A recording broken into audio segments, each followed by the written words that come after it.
Hello and welcome to the Sensual Being podcast with myself, your host, Jolene Whiting. I have been a pole dance teacher for nearly 20 years. I'm also a yoga instructor, and my favourite pastimes are connecting to my own sensuality, connecting with the world, and connecting with animals as well.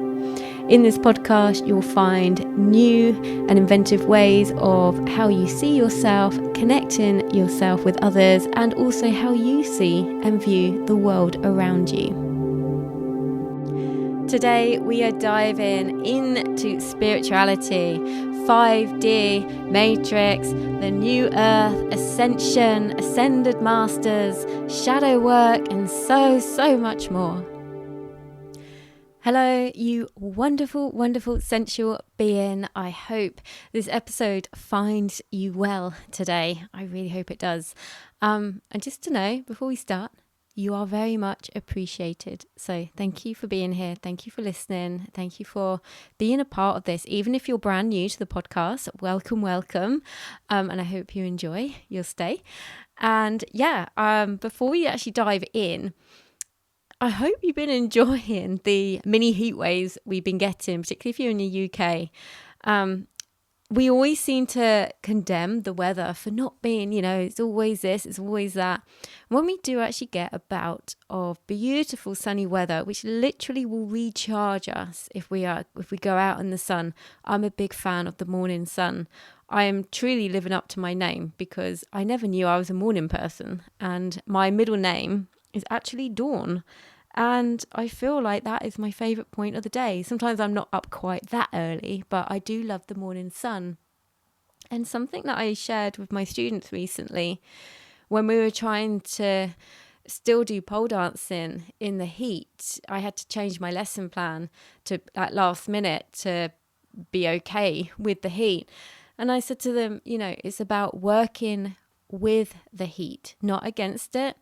And I feel like that type of language changes how we feel about things. Is when we try and work with, particularly when there are things that we can't change. So when we can't change the weather, to be able to work with it is so important. It's a bit like when you see torrential downpours on wedding days and the bride and groom just go out into the rain and they're like, come on, give it to me, rain on me. It's working with it. You don't have to be that OTT if you don't want to, but it's just that acceptance of life and to not be negative about any sort of uncomfiness. I feel like that's a whole podcast in itself. Because sometimes as soon as we get a little bit of discomfort, we try to push it away. And that is actually part of our theme today, because I wanted to talk... that will be part of the theme anyway. But today's topic is very much around how we label our spiritual journeys, our adventures through our life, particularly erring on the side of the spiritual community, which I have been a growing part of for the last few years. And I think with spirituality, I think a lot of people had a spiritual awakening around 2020. You can have it at any time. And then the time before that seems very, very common that people had it was around 2012. And it was then the next one back was about 10 years before that. But you could honestly have them at any point. But I think 2020 was a big wake-up call. It was a time when people started asking a lot of questions like, well, this doesn't make sense. This doesn't make sense. Well, that doesn't make sense. And I think people's minds started to open, not everybody's, and that's something that I'm having to come to terms with and be okay with, is the fact that this podcast will not speak to everybody. This episode will not speak to everybody. And that's okay too. Like, if you don't really understand a lot of what I talk about, you might do one day or you might not. But just know that it's okay to be where you are in your life. And there's a certain acceptance with that, particularly from me. It has to be, otherwise I can't move forward. So with a lot of spiritual awakening stuff, it can happen in various ways. I mean, a lot of people woke up to what was going on in the world, the injustice that was happening, the separation that has occurred. since 2020 particularly. And then there's other sides to it. I call that more of a world awakening. And a spiritual awakening is that connection to nature, the realization that we are cyclical beings. We have a cycle in our lives. And women obviously have a monthly cycle. And if you no longer have that cycle anymore, you can actually connect in with the moon. And the new moon, in theory, would be the time of your bleed, the time of quieter energy.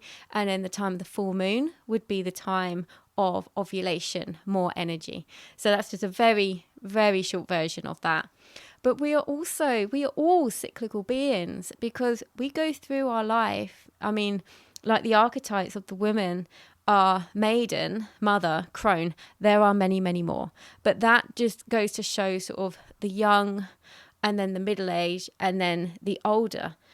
That's what that signifies. Now, it doesn't matter what age you are or what gender you are. You actually have all of that inside you. You have all of these different ages inside you. You know, you can be young and wise.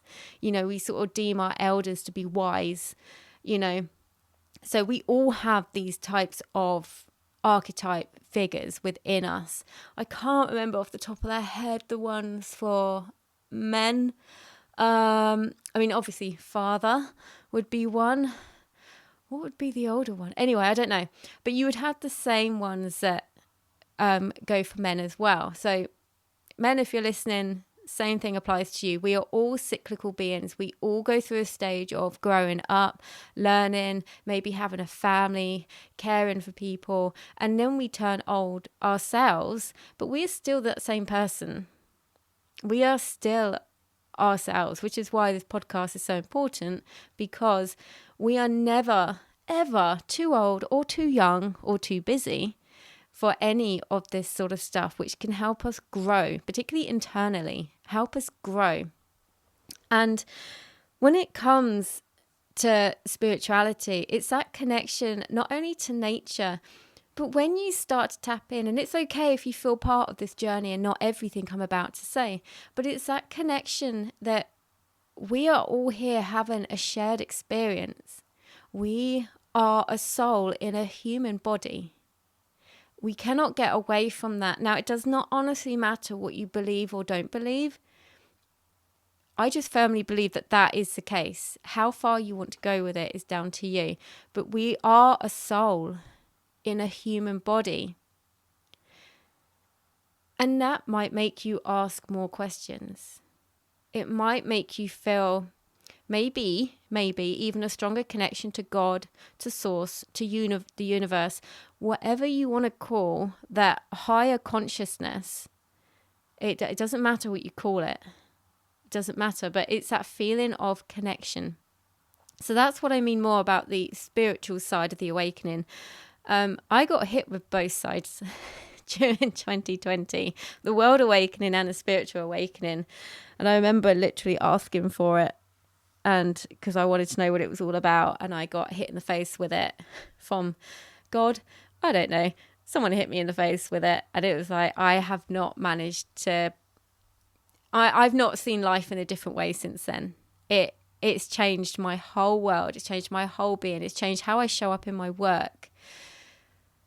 And some of that is much better. Other times it's much harder, because it's hard to show up and be okay with people who, it's not that it's okay if you don't feel okay. I have to be okay with people who refuse not to be okay. To people who refuse to put in the work, to people who refuse to take responsibility for their own well-being, and they just want to put the blame onto somebody else. And that part of human nature has incredibly grown, particularly since 2020. The act of somebody else is doing it for me. Somebody else is in charge of this for me. I put all my faith in, like, the government for this. And if you don't, I would be interested to know what steps you take to take responsibility for your own well-being.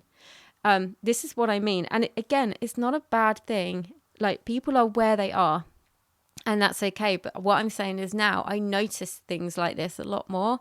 I notice when people give up on themselves.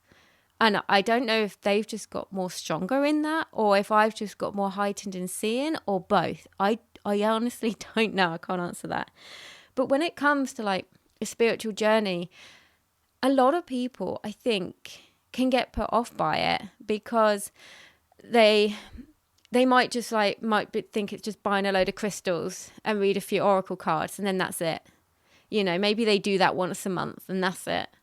That is barely scratching the surface. You know, to be able to do the inner work and integrate it within your life is huge. But when you're on, now I'm going to use the word a healing journey. This is what I wanted to talk about, is this word, one of many, healing journey. Oh, we're always healing. Yes and no. Now, if you hurt yourself, or if you break your leg and you heal from it, are you healing from it for the rest of your life? Or will there be a point where you're like, oh, you know, I get back to work now. I can get back to exercise now. I can do this now. And then, you know, maybe after a year or two, I'm not saying it won't still give you a jip every now and again, maybe when the weather gets cold, but you heal from something. Can you move on? And like I say, sometimes the coldness of winter will make that flare up again, and then you have to deal with it and look after it a bit. But when it comes to spirituality and the healing journey, a lot of the time when you're healing from something is wrong. Like say if you're going through a breakup, are you going through that breakup for the rest of your life? Or will there be a point where you are just living your life? I'm not saying you get over it, but you just live your life. So to be what people call on a healing journey, I'm very careful about using that word because I feel like there isn't always something wrong with me to be healed. And I know some people will argue, yes, there's always something wrong with you. And I would argue that is sometimes the worst way we can come at ourselves, is to always be looking for the next thing wrong with us. And I just don't like that. And I'm not saying things won't happen, but I'm saying when they happen, deal with them at that time. Don't go looking for them. It's a bit like people who manifest like bad stuff in their life. All the bad stuff keeps happening to me. Everything bad keeps happening to me. It's like, maybe you want to actually stop saying those words out loud because you are bringing it in. You are so powerful and you are calling it into yourself. So we need to let go of that type of thinking. And like I say, when things come up, that's when we look into it. So you hear people talking about, oh, I get triggered. When I get triggered by something, oh, I didn't like this, didn't like that. A lot of us are aware of our shadow sides. We are aware when we get triggered. And rather than just having a go at somebody, when it's not their fault they've triggered us, they didn't know. They didn't know. But at those times, that's the time to do the inner work. So an example of this for you is, for example, I think maybe because I'm a Scorpio as well, but I've always valued loyalty. Loyalty and connection, honesty, these are incredibly huge for me. When these get tapped into, I can feel myself reacting quite inwardly emotional. And I'm not saying that I shouldn't have those feelings. What I'm saying is I don't want to go and do something and project it out. Because I know this is my own feeling. I know these people aren't doing this stuff to me on purpose. I can see that. And that's the interesting thing about a lot of this stuff, is that when you recognize your shadow side, you can see when people are being vindictive against you. Or you can see that they're doing something that you personally don't like. Maybe you know why, maybe you don't know why. But it's not their fault and they didn't realize. It's not their fault. But you can see that. So that's where you go back, take a step back. You do the inner work of actually, the inner work can look like many different things. It can look like just being aware of it. That might be enough. You might want to sit down and journal about it. You might want to just get the thoughts out on paper, maybe even rip it up afterwards. It's not to be read. It's not about that. It's just about unpacking it. It might be talking to somebody about it. Just so that a lot of the time, this is where we have the answers within. A lot of the time, we can understand ourselves by talking. A bit like the writing. The writing's good if no one's around or you don't want to share something. But if you can share something, when you process it through your voice, it's a bit like when you walk. When you walk, your mind can take in the surroundings much better than when you run. It's much more mindful. It's much more at the pace of your body, your mind, and your brain. It's the same thing as when you talk something out. That when you talk about it, how many times have you talked about a problem and then realized, oh, I know what I need to do? Or you think, this sounds so stupid out loud. This is not what I meant at all. And yeah, I don't feel the same way anymore. So, you can unravel your own thoughts by doing this sort of thing. So shadow work comes in many ways like that. And sometimes we have to keep going in and doing it. But you can tell other people who don't do any of that. And when they get triggered and no one's actually doing anything wrong and they fly off the handle, that's when those people aren't doing that shadow work. Or maybe they are and they haven't spotted that. But it's very much down to them to spot. It's not down to anybody else to start picking on people. Because again, why point fingers? If we could all focus on our own inner work and then concentrate on spreading love out into the world would be a much better place. I wish it was that simple. There's a lot of stuff as well. This, by the way, this is all sparked up by a conversation with Melissa. I was on her podcast a few months ago, the Sharing Circle. All this stuff has gone into my mind after some of the stuff that she said. And we had a bit of a chat about it yesterday. And as we were talking about things like, I've used this term as well, and I still do, and I will. But things like, waking up from the matrix and stuff like that. But what happens is a lot of people go heavily into ascension, ascending. And if you're in a spirituality world, you probably heard these sort of words and thought, don't really know what they mean. Or maybe you do and you're on that path. But when you're on a path of ascension, if something happens, you need to descend. And it's this state of, again, not labeling the whole lot of your journey. We do find a lot out from the descent path.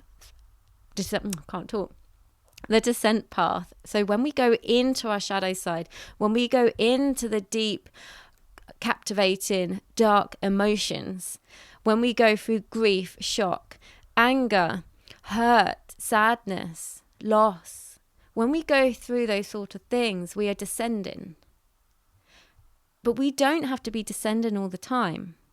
And there will be, whilst I say we have a cycle in our lives, if you've ever looked into like the numerology and what personal year you're on, that's incredibly insightful because there will be things that will happen in those years. You might be on a year which is all about, you don't lose everything, but it might be like you're losing stuff, you're breaking up with people, you moving house, and there's a lot going on. But then in another year, you might be like, I'm growing my business, I'm doing this, I'm sort of thriving. And it's not like you have good years and bad years, but there will be milestones within your life, within your cycle of your life. And everybody's different with this. Oh, God, if you look everybody up, we're all on different years. And they go from 1 to 9. So it would go into a 9-year cycle. So knowing that we're not always on a descent path and we're not always on an ascension path, wouldn't life be great if we were all on an ascension path and we're all just rising up together? But the rising up is also very ungrounded, because what I'm trying to say is when you look into ascension and ascending, that means you're coming away from Earth. So it's like when you're working with your chakras, you've got like your root chakras, your grounding, yeah, and your crown, your third eye is very ascension based. We have got it all within us. So to only be on one part of us is not the way of our whole life, because it can't be. But then when you label yourself as always on a descent path, you find it really hard to ever be happy. But then on the opposite, if you always label yourself on an ascension path, you might just bypass emotions that you need to feel.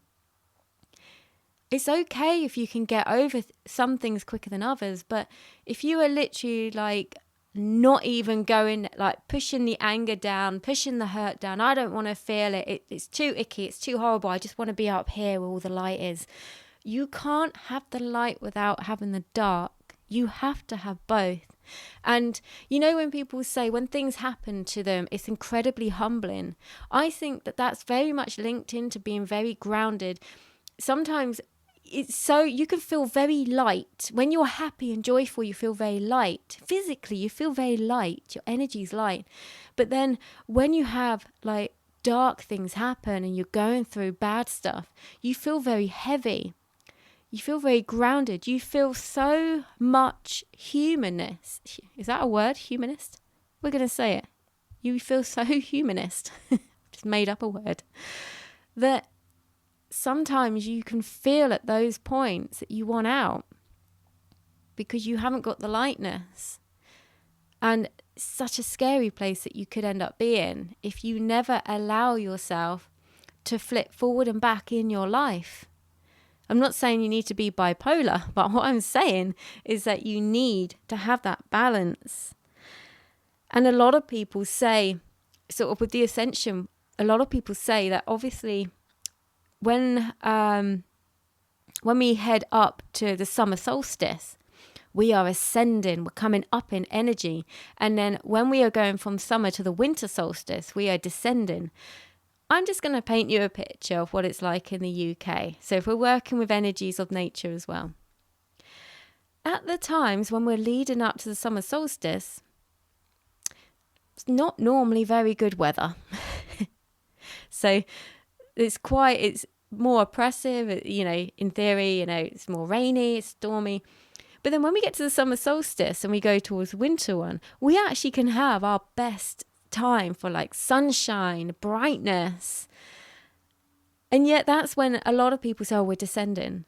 So like this year has felt like a massive descending all year so far. Even when we hit the solstice, people, this is again in the spirituality world, as soon as that summer solstice time was done, people were like, oh, we're descending now into winter, we're descending. And I'm like, mate, shut up, speak for yourself.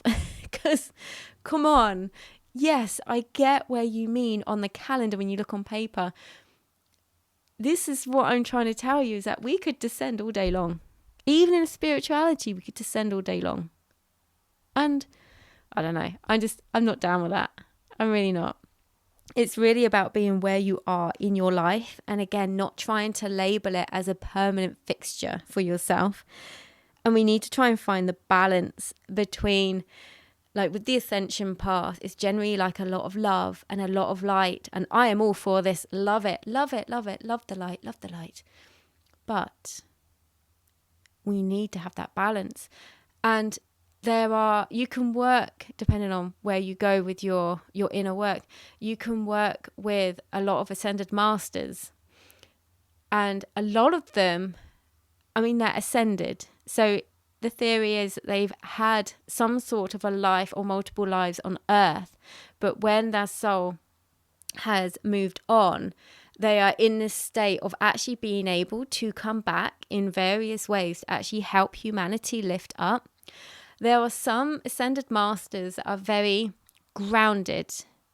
They're very grounded. I think really one of my favorites is White Buffalo Woman. I connected with her very strongly. And she's very earthly. Very earthly. You've got ones like, we've all heard of Mother Mary, Mary Magdalene, Kuan Yin. So these are some of the feminine guides. And obviously you've got Jesus as well, who's a masculine one. Any gender can work with anyone, by the way. But what I'm trying to say is that these ones that I've mentioned are actually very grounded in having a human experience and realizing the gift of life. Realizing that the time here is precious. So, so precious. There's other ones who, again, know about the preciousness of life. But I find Saint Germain of the Violet Flame, comes to me quite a lot. And I didn't realize how much, because I've been seeing a lot of purple in my meditations for years. I'll often say like, oh, I saw purple light in that. didn't really know what it meant. And as things has transpired over the years, I'm starting to think all those times, I thought, gosh, I think I was connecting to Saint Germain. Now, again, love what he is about. But I find anything that I've read from people's experiences with Saint Germain, they've all been very much about moving on up. And when I say moving on up, I literally mean up. So ascending out of your body, but having the way of coming maybe back into your body, but very much on the ascension, leaving everything behind. And there's part of me, whilst I love what he is about when it comes to spreading love and joy and harmony in the world, but there's also seems to be like this ungroundedness that I'm not so sure about. So I'm sitting with that at the moment, particularly this year, and thinking, where my work is with them, what I'm taking from them. But the insights that I've had have been phenomenal, like absolutely phenomenal. Not everybody has to do this type of spirituality work. You might just want to meditate for 5 minutes a day and then do something nice for somebody else. Yeah, that counts. That counts hugely. Also, whilst we're looking at this sort of stuff, before we finish, some other terminology that you might hear that maybe you know and you agree with, or maybe you don't know, or maybe you don't agree. So you hear about 5D reality. And this is very much another layer of ascension. But if you're going to be trying to ascend your mind into a higher state of consciousness, I mean, I love doing this through the powers of chanting. I find it magical, and I love it in a room when we all do it together. It's like, whoa, what did we just do? We just made magic. This feeling that you get is just amazing. That's very much going into like a 5D consciousness. But it's just not to shun away from the groundedness of actually being here on earth. You hear a lot about the new earth. Again, brilliant. I think we're a very long way off, but I'm not adverse to actually trying to make the new earth happen now. But it looks like we are quite a long way off. But it seems like, particularly when you look into the Kali Yugas, that we are actually heading up. So the Kali Yuga, from my understanding, are massive time frames of the earth and its existence, of like coming like from like a dark age into a light age, and then we go back down again, and then we come back up. It seems, as far as all the research that I've looked into, and I've looked into quite a lot, my little brain, it seems like we are going up. So the people who are like, we want to create the new earth, I'm like, yes, come on, because it won't get there unless we actually start it. We're a long way off from everybody being this way. It's things like where money doesn't exist anymore, when we actually trade with our skills and our offerings and our food. You can almost see the people who homestead quite a lot now. They're creating that new earth as well in that way. There's a lot of it going on if you look to see it. And it's going into a time when we create that heaven on earth. And when you look into old, I want to say mythology, is that the right word? I don't know. When we talk about Atlantis, when you look into things to do with Atlantis, it's like, is there, were they at the peak of a golden age? Who knows? Feel free to just dive into that one, because that is a very interesting topic when you look about the history of Atlantis and what people have managed to find out.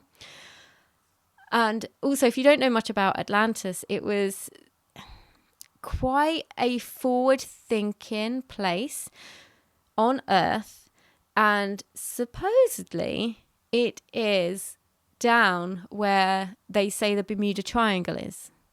So all these things happen around the Bermuda Triangle. There's weird energies around there, and planes just go missing. Yeah, it's all the same place. It's all the same area. But that's an interesting one to dive into. But I just really wanted to make sure that I got the point across that we don't want to label ourselves as waking up from the matrix and not being a part of it anymore, because I'm sorry, we are all still here. And if you're listening to this, you are blessed with being here. Life is a gift. And if you don't feel like it is, you need to do something about that to find the beauty on earth for yourself. Because it's so mad to think that we have this element of control in our lives. It really is. And we need to actually use that and not belittle ourselves for always being on a healing journey, always healing, always trying to find the next thing wrong, or I only ever work on my shadow sides. Work on all of it. And you don't need to go looking for it, because things will happen in your life where all this stuff will come up. You don't need to go looking for it. Just allow yourself to be grounded here in this moment together with me. Find the beauty that is in life around you. And yeah, just remember, you are a gift. You are a gift. So I hope you've enjoyed that today. I hope that you haven't got too many questions. Maybe that sparked up a hell of a lot of questions, because there was a hell of a lot of stuff that I literally just scooted over the surface for you. So yeah, if you've got any questions, come back to me. If I can answer them or pop you in the right direction, I will. I don't have all the answers, and I don't know anybody who claims that they do have all the answers, but I can certainly point you in a few interesting directions if you would like that. So remember, as always, to lead through your life with your heart and to live with intention. Thank you so much for tuning in today. If you enjoyed this episode, please do share it with your friends and on social media. If you have the time to rate or review this podcast, I'd be ever so grateful. If you'd like to follow me on Instagram, you can find me at Jolene Sensual Being. The links to my YouTube and to sign up to my mailing list will be in the show notes as well. I look forward to speaking with you again very soon.